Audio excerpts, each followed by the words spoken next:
তো hello students, তো কেমন আছে সবাই? নিশ্চয়ই ভালো আছে। চলো একটা নতুন একটা ভিডিও নিয়ে চলে এসেছি তোমার ডিফারেন্সিয়াল ইকুয়েশনের। এই ডিফারেন্সিয়াল ইকুয়েশনে এটা হচ্ছে homogeneous equation, homogeneous differential equation. তো এটা আমরা সলভ করার কথা আমরা আগেই পড়ে জেনেছি। ঠিক আছে, এটা সম্বন্ধে আমরা কি করে আমরা সলভ করতে হয় তার মেথড আমি বলে রেখেছি। অবশ্যই তোমরা যদি না ভিডিও দেখে থাকো অবশ্যই তোমরা গিয়ে দেখতে পারো। তো ওটা খুব সুন্দরভাবে আমি বুঝেছি। তো students, differential equation dy dx বলে রাখা মানে কি? এটার মানে হচ্ছে, যদি একটা সরলরেখা ছিল, সেই সরলরেখার একটা কার্ভ ছিল, কার্ভ সরলরেখা নয়, এটা যদি কার্ভ থাকে, একটা যদি কার্ভ থাকে, তার প্রবণতা যেটা টেনজেন্টটা, কিন্তু এটা হচ্ছে টেনজেন্ট। ঠিক আছে স্টুডেন্টস, তো এটাকে আমরা সলভ করার চেষ্টা করব। তার আগে আমাদের জিনিসটা বলে রাখি, যদি একটা মেথড এখানে আমাদের কাজে লাগাবো, এটা আমি বলেছি কি ইউনিক মেথড আমরা কাজে লাগাবো, যেটা সাধারণত আমি একটা মেথড বলে রেখেছি আর একটা মেথড আমরা এখানে বলে রাখবো। দেখো স্টুডেন্টস, আগের ভিডিওতে আমি বলে রেখেছিলাম যে এটার সঙ্গে এটা জাস্ট পাশাপাশি গুণ করব। ঠিক আছে, কোনাকুনি গুণ করে নিয়ে তারপরে জাস্ট আমরা আলাদা করে দেবো। তাহলে আমাদের আলাদা করে নিয়ে তারপর ডিফারেন্সিয়াল ইন্টিগ্রেশন করে দেবো। তাহলে ইন্টিগ্রেশন করলেই আমাদের যে সলিউশনটা পাওয়া যাবে সেটা হচ্ছে সলিউশন।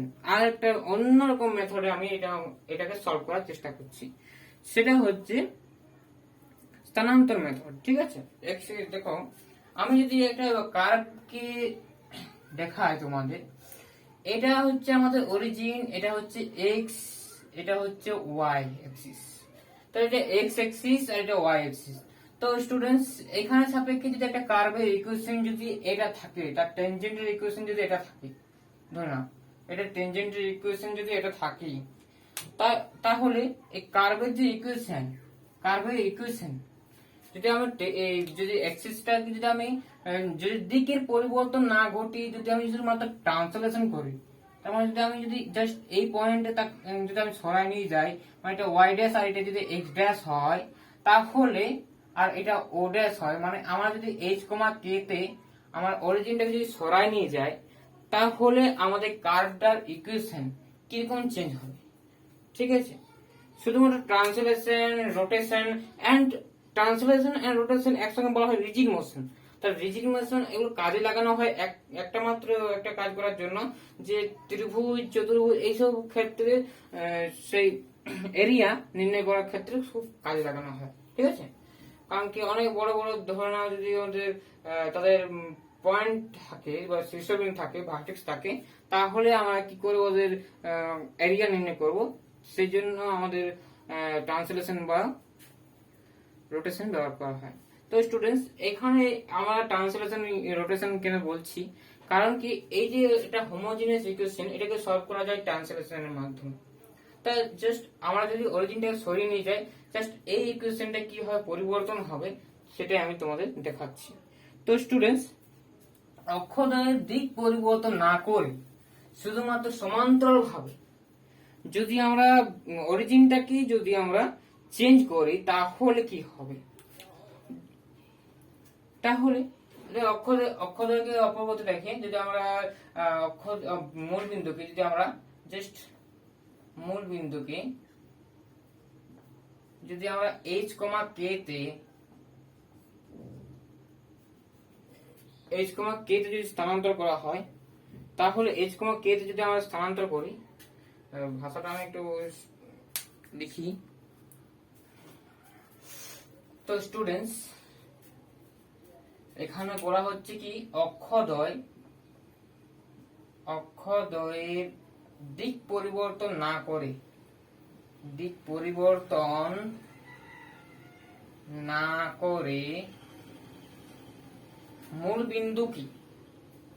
মূল বিন্দুকে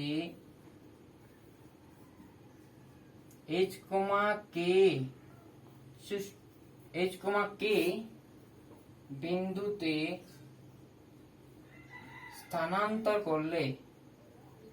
স্থানান্তরিত করা হলেই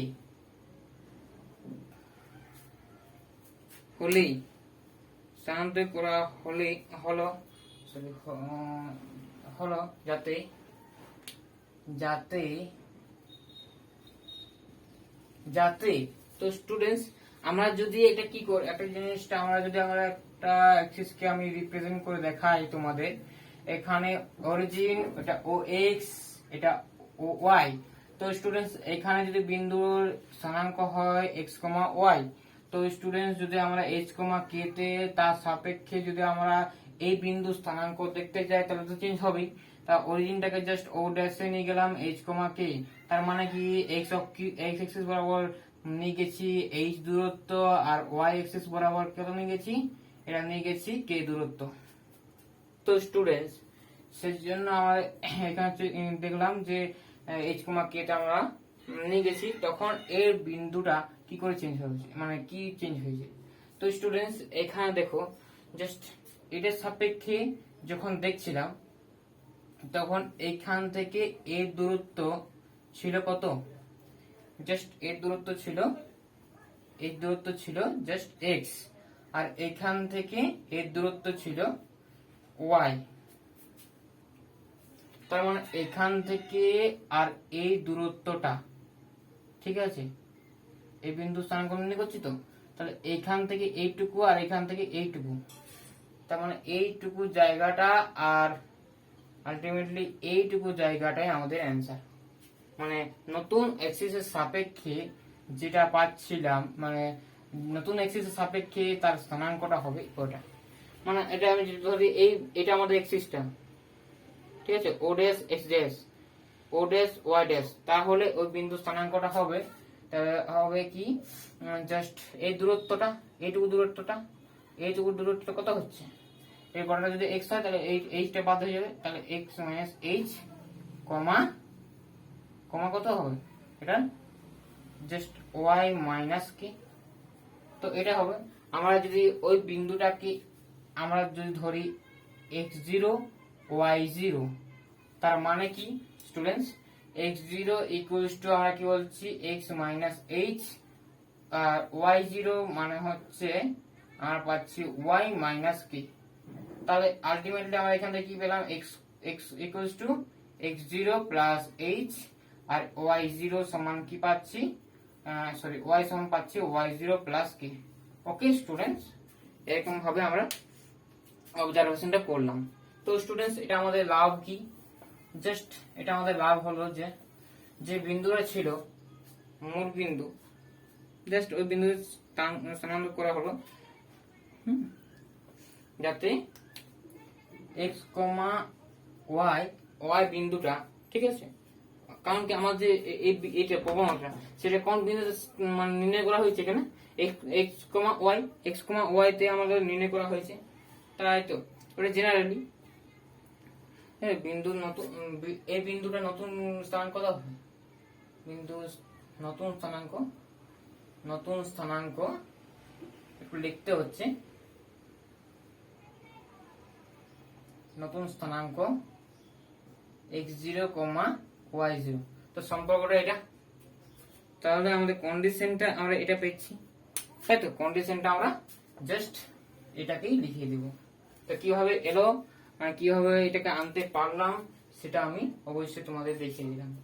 তো এটা নিশ্চয়ই তোমরা বুঝতে পেরেছো, x সমান x0 প্লাস h কমা k তে আমরা স্থানান্তর করছি, তাহলে x y ইকুয়ালস টু কি হচ্ছে, y equals to y0 plus k, and এটা আমাদের ফর্মুলা, ট্রান্সলেশনের ফর্মুলা, ঠিক আছে। তো স্টুডেন্টস এটা আমাদের হলো সিম্পল একটা মেথড, এটাকে আমাদের ডেরিভেটিভ আকারে আনতেই হবে, কারণ কি এখানে তো আমরা জাস্ট x এর জায়গায় এটা পুট করে দিলে তো হবে না, আমাদেরকে ওটাকে আনতে হবে। তো আমরা এখন কি করব, জাস্ট এটাকে আমরা দেখো সিম্পলি y এর সাপেক্ষে ডেরিভেটিভ করলে কি হবে, dy dx, এটা y0 dy0 dx, এটা যেহেতু একটা পয়েন্ট তাহলে একটা ধ্রুবক, যেহেতু একটা h, k একটা ধ্রুবক পদ মানে একটা পয়েন্ট, তাহলে এটা কি 0, তার ডেরিভেটিভ কি হবে 0 হয়ে যাবে, 0টা লিখছি না। তো স্টুডেন্টস এখন আমরা এই জায়গাটা আমরা বসাবো, তাহলে আমরা গিভেন কি করা আছে, তাহলে আমরা জাস্ট 1 নম্বর যে সমীকরণটা সেখান থেকে পাচ্ছি ফ্রম 1। তো ফ্রম 1 আমার কি ফ্রম 1 থেকে আমার কি অবটেইন করতে পারছি, কি পেতে পাচ্ছি, দেখো জাস্ট এটা আমরা রিপ্লেস করে দিচ্ছি, ঠিক আছে। কিন্তু এখানে তো এক্স রাখলে হবে না, কার সাপেক্ষে করতে হবে, কার সাপেক্ষে করতে হবে বলো,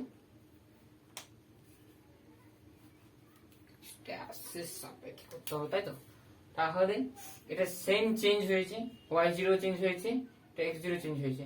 তার মানে এটা যদি আমাদের লেখা হয় dy0 dy dx, যে চেঞ্জটা হয়েছে অবশ্যই dy নট আর dx0 একই চেঞ্জ হয়েছে, ঠিক আছে, একই চেঞ্জ হয়েছে, এটাই বলতে পারি।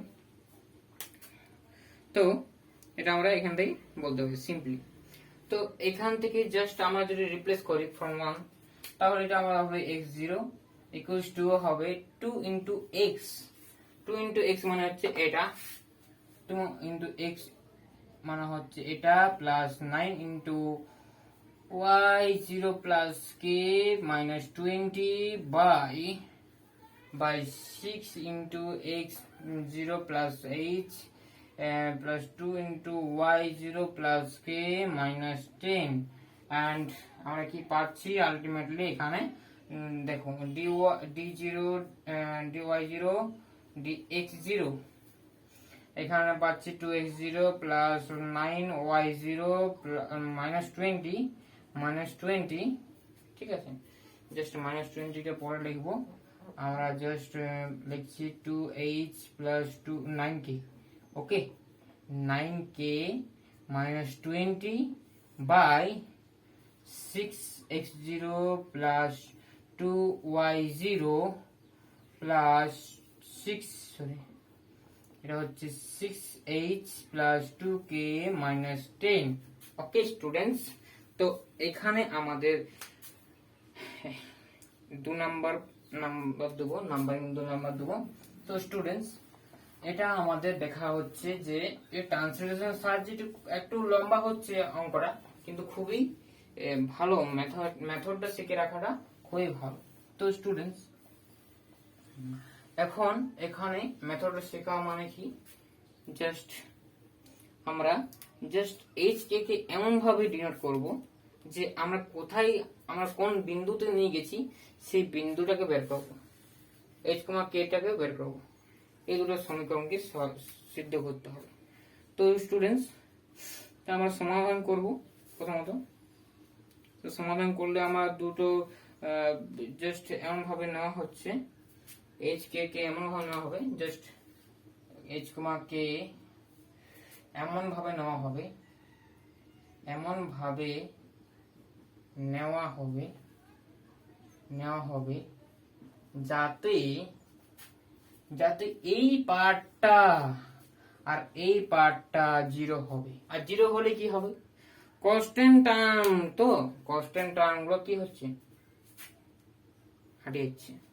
এবং যদি এই কনস্ট্যান্ট টার্ম গুলো যদি হারিয়ে যায় তাহলে আমাদের এটা হোমোজিনিয়াস ইকুয়েশন হচ্ছে। তখন আমরা মেথড সেপারেশন মেথড দ্বারা খুবই সহজে আমরা ডিফারেন্সিয়াল ইকুয়েশনকে সলভ করার নিয়ম জানি, তাই সেই মেথডটাই আমরা অ্যাপ্লাই করব। খুব সহজ এটা হবে। দেখো স্টুডেন্টস, দেখা কিরকম করে আমরা করছি, যাতে এই যে 2h plus 9k minus 20 equals to 0 হবে, আর 6h plus 2k minus 10 equals to 0 হবে। জাস্ট এটাকে আমরা দিলাম 2 নাম্বার, এটাকে দিলাম আমরা 3 নাম্বার।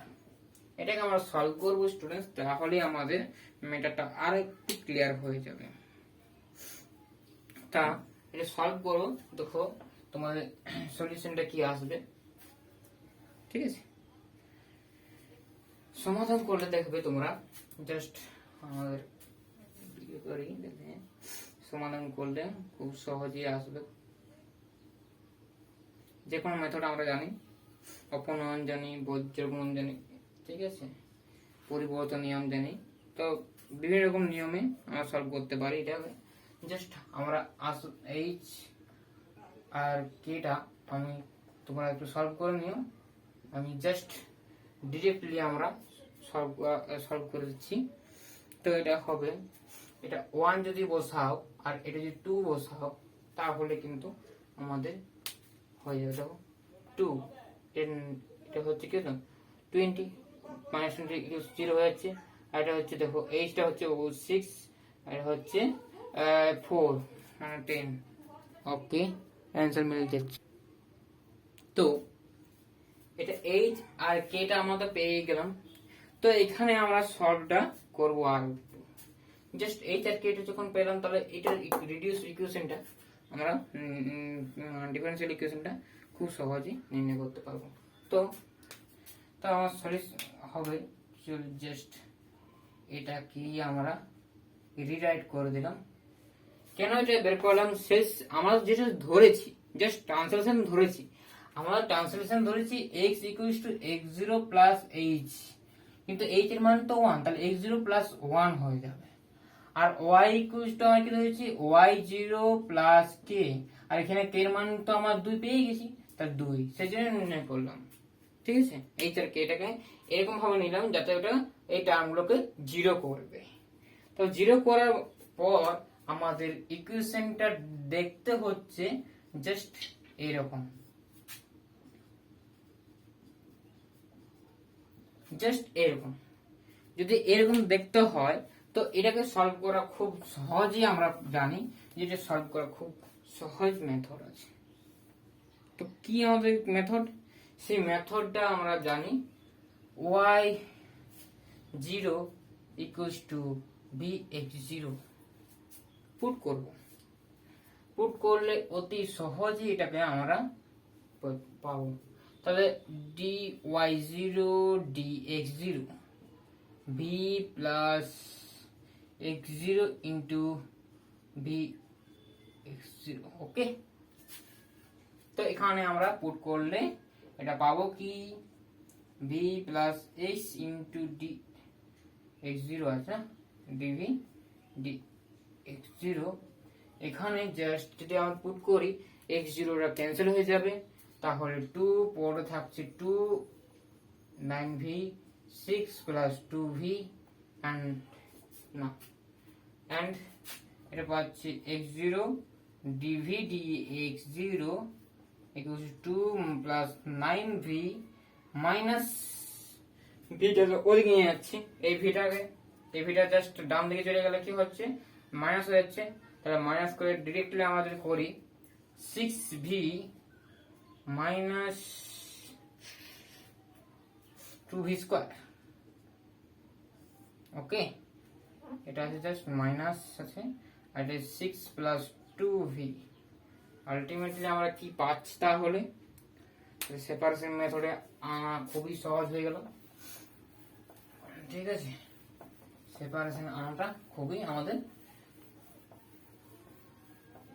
সহজে চলে গেল। তাহলে আমরা জাস্ট এর পরের পার্টটা কি হবে, পরের স্টেজটা x0 dv dx0 এটা জাস্ট হচ্ছে 2 এটা হচ্ছে plus 3v minus 2v square by 6 plus 2v। Okay, এখানে একটু আমাদেরকে ভাবতে হবে। চলো নেক্সট যে কি করব সেটা তো দেখো। তো স্টুডেন্টস, এটা আমরা খুব সহজে আনতে পেরেছি। এটা দেখো, জাস্ট এটাকে আমাদের হবে 6 প্লাস 2v, কি বললাম 6 plus 2v by 2 plus 3v minus 2v square dv equals to dx0 by x0। Okay, and now এটা আমরা সলভ করব। ঠিক আছে, তো এটা আমাকে সলভ করতে হবে। জাস্ট আমাদের একটু ডিপেন্ড করছে, এটা মাইনাস দিয়ে গুণ করে দিলে, যদি মাইনাস দিয়ে গুণ করে তাহলে একটা ভি স্কয়ারটা আগে আনবো। ঠিক আছে, আগে আনবো। ঠিক আছে, তাহলে 2v স্কয়ারটা আগে আনলাম, 3v মাইনাস দিয়ে গুণ করলাম জাস্ট, তো এখানে মাইনাস হবে। জাস্ট ইন্টিগ্রেশন লাগিয়ে দেবো, কিন্তু একটা ভাবতে হবে যে নিচেটা ডেরিভেটিভ যদি উপরটা আনতে পারে তাহলে লগের সূত্র আসবে। তাহলে লগের সূত্র আনতে গেলে উপর নিচের ডেরিভেটিভ উপরটা হতে হবে। দেখো এখানে যদি ডেরিভেটিভ করি জাস্ট কি হচ্ছে, জাস্ট এটা কি হচ্ছে দেখো, তো এটা আমাদের এরকম আসছে। প্রথমে এটা হচ্ছে 4v, আর এখানে হচ্ছে -3, তাই না? 4v -3 থাকছে। তো এটাকে আমরা সেরকম ভাবেই আমাকে রিপ্লেস করতে হবে, 4v -3 আকারে আনতে হবে। তারপরে আমাদের দেখতে হবে কি কিরকম করে আমরা করতে পারবো। তো স্টুডেন্টস, ইন্টিগ্রেশন করার আগে এই মেথডটা খুব ইম্পর্টেন্ট। দেখো জাস্ট ইন্টিগ্রেশন লাগিয়ে দাও, তাহলে সুবিধা হয়ে যাবে আগের থেকে, তাই না? ইন্টিগ্রেশন লাগিয়ে দিলাম।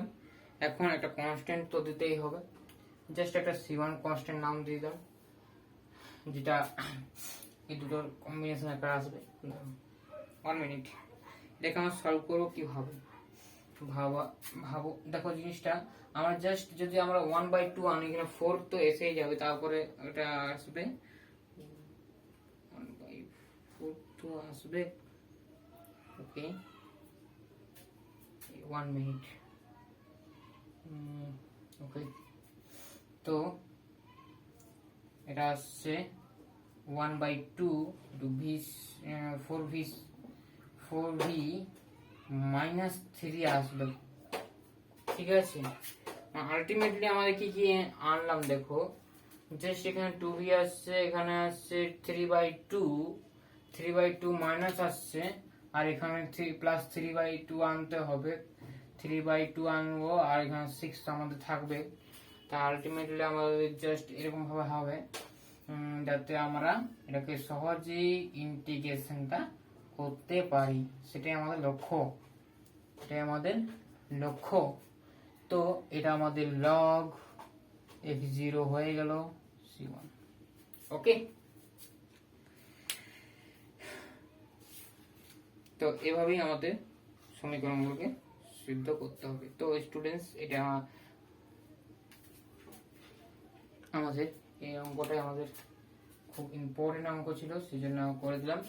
জাস্ট এটা আলাদা করলে এটা কি হবে, half into log 2v² -3v -2, এটা অবশ্যই মড নিতে হবে, কারণ কি মাইনাস ভ্যালু লগ দেয় না, ঠিক আছে? আর আলটিমেটলি আমাদের কি আসবে, ডিরেক্টলি যদি বলি তাহলে আমাদের আসবে, এটা যদি আমি করি তাহলে হবে জাস্ট এটা হচ্ছে 3/2 15/2 ইন্টিগ্রেশন 1/this, এটা ফর্মুলায় আনতে হবে। এটা যদি ফর্মুলায় আনি তাহলে 1/4 এর দিকে আনতে হবে, জাস্ট v²/2 আসছে, আছে -2 ইন্টু v ইন্টু 3/4 আনবো, ইন্টু জাস্ট মাইনাস আসবে, মাইনাস আছে -1, জাস্ট -1, আর এখানে প্লাস সরি এখানে আসবে প্লাস 9/16 -9/16 আর -1 তো আছেই শেষে। তো এটা হবে আমাদের এটা হচ্ছে আমাদের অ্যান্সার, -log x0। তো এটাকে আলটিমেটলি সমাধান করলে যেটা আসবে সেটা হচ্ছে